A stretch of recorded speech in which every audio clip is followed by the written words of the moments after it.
Oke bosku, jadi buat konten kali ini kita akan membahas seputaran pengawet latex ya. Assalamualaikum, jumpa kembali bosku di channel Sagai. Oke, di konten kali ini kita akan membahas pengawet latex ya, ataupun nama dari bahannya. Tapi sebelum ke tahapan review bahan pengawet lateksnya, buat kalian yang baru mampir di channel Sagai, selamat datang dan jangan lupa supportnya bosku dengan cara subscribe, tombol lonceng notifikasinya diaktifin, like, komen, dan juga share ya tentang channel Sagai. Selain konten tutorial cara membuat softrock, juga mereview bahan-bahan untuk pembuatan softrock. Oke, saat ini saya lagi posisi OTW bosku ya. Buat kalian yang sudah mengikuti channel Sagai tentu sudah tahu ya apa masalah yang saya hadapi. Oke, untuk domisili saya dulu itu tinggalnya di Kabupaten Penajam Pasir Utara, Kecamatan Babulu Darat, tepatnya di Desa Rintik. Dan karena ada masalah, saya sekarang domisili pindah ke Kecamatan Tanah Grogot bosku, di posisi dari Kecamatan Tanah Grogot ya ke Kabupaten Pasir, hanya untuk tengok anak saya bos. Oke, gas.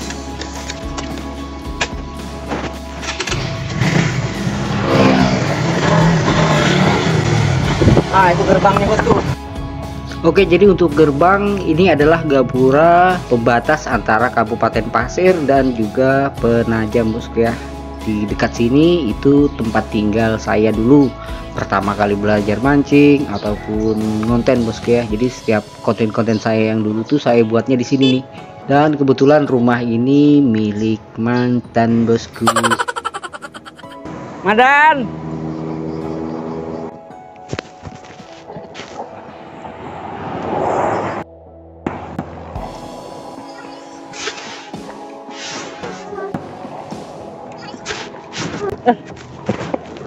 Kangen kah?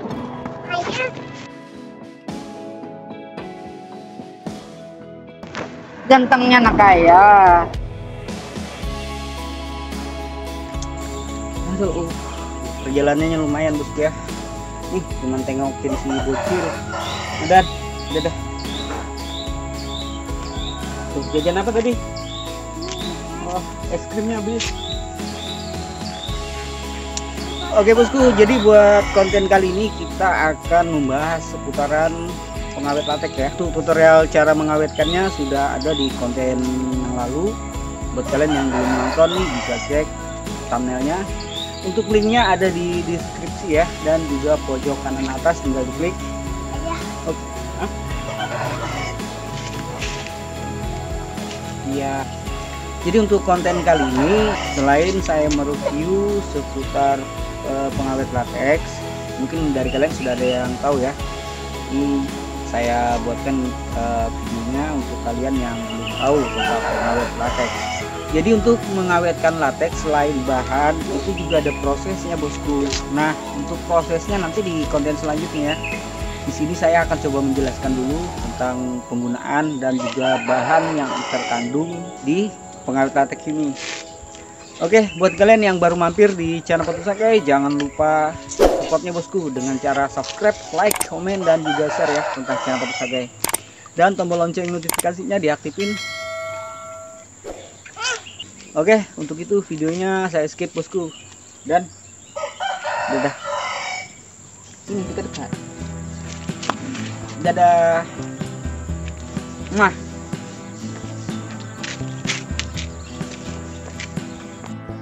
Oke bosku, kita coba fokuskan ya. Ini barangnya bosku.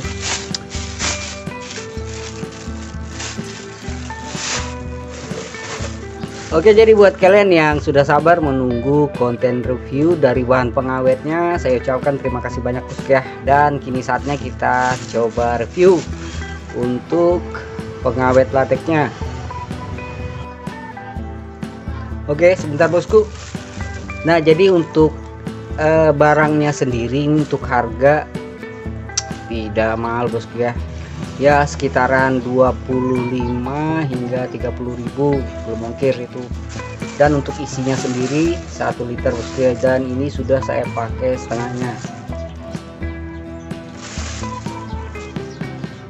Oke, jadi untuk kalian yang domisili di Kalimantan ini agak sulit bosku dalam pengiriman, karena bahannya ini sendiri sangat, tuh saya tulis saja bosku ya. Ya itu bosku. Oke, kita pindah tempat dulu bosku. Soalnya tadi tuh aduh di luar ya ribut. Sebentar. Ini bosku. Kita fokuskan.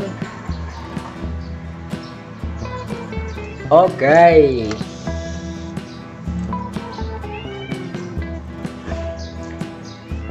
Jadi mungkin untuk di konten kali ini saya coba review dulu ya bosku, kasih tahu nama bahannya, toko pembeliannya yang saya sarankan ya. Jadi untuk toko pembelian nanti kalian cek linknya di deskripsi, nanti kalau sempat saya tempelkan di pojokan sini bosku ya. Jadi untuk bahan ini sendiri sangat-sangat nih bosku ya, jadi dalam penggunaannya kalian sangat harus hati-hati.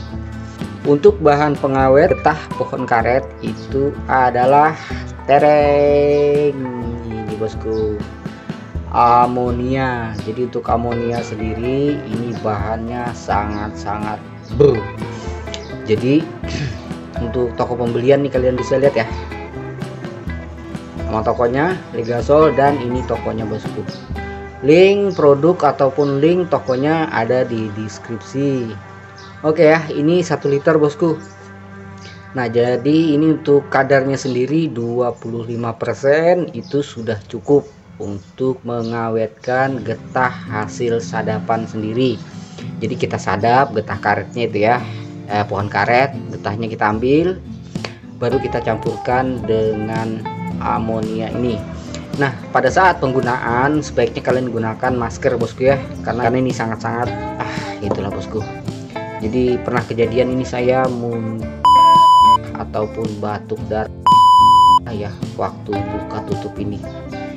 Apalagi di saat cuaca sangat panas, ini kan disarankan jangan menyimpan di suhu yang sangat tinggi, karena apabila di suhu yang sangat tinggi, apabila ditutup begini nih, kalau dilihat seperti ini tidak terlalu nampak bosku, ini gelembung ya. Nah tuh sisinya ini gelembung bosku, jadi dia kayak macam apa ya, menguap di bagian dalam. Jadi ini sangat hati-hati dalam menyimpannya ya, usahakan di tempat sejuk dingin. Oke ya, mungkin di konten selanjutnya akan saya fokuskan bagaimana cara mungkin masuk ke judul penjelasan bosku ya, cara penggunaan amonia ini ke getah karet. Kandungan bahan amonia ini sendiri kalian bisa cek nih, screenshot nih ya di foto. Nah itu bahannya bosku. Oke, selamat mencoba bosku. Semoga konten kali ini bermanfaat buat kalian ya, karena apabila kalian berhasil mengawetkan getah karet itu bisa dijadikan ladang usaha bosku. Kalian bisa jual getah karet sadapan itu, kalian sadap entah mau nyadap sendiri atau beli dari yang punya kebun karet, itu kan kita tinggal beli terus kita awetkan sendiri, bisa kita jual di toko-toko online ataupun di tempat-tempat kalian. Karena untuk getah karet cair itu sendiri banyak dipergunakan bosku ya, ataupun dibeli orang, dicari orang. Salah satunya membuat SF bosku, tapi tidak segampang itu, karena banyak proses yang harus kalian lalui dalam tahapan membuat getah karet untuk cangkang soprok. Jadi ikuti terus channel Patusagai, karena kedepannya satu persatu akan saya tayangkan kembali untuk konten tutorialnya seputaran getah karet ataupun latex ya, latex untuk bahan cangkang soprok. Oke bosku, mungkin itu saja ya untuk konten saya kali ini. Semoga bermanfaat buat kalian, dan buat kalian yang baru mampir di channel Patusagai, jangan lupa supportnya bosku dengan cara subscribe, like, komen, dan juga share ya tentang channel Patusagai. Kalau di channel Patusagai tidak hanya membahas tentang tutorial cara membuat soprok, membuat umpan casting, ataupun casting gabus bos ya di spot-spot boncos. Oke, terima kasih buat kalian yang sudah menonton video ini dari awal hingga akhir, dan kita coba kembali bosku di konten saya selanjutnya. Oke, Thank you, mantap.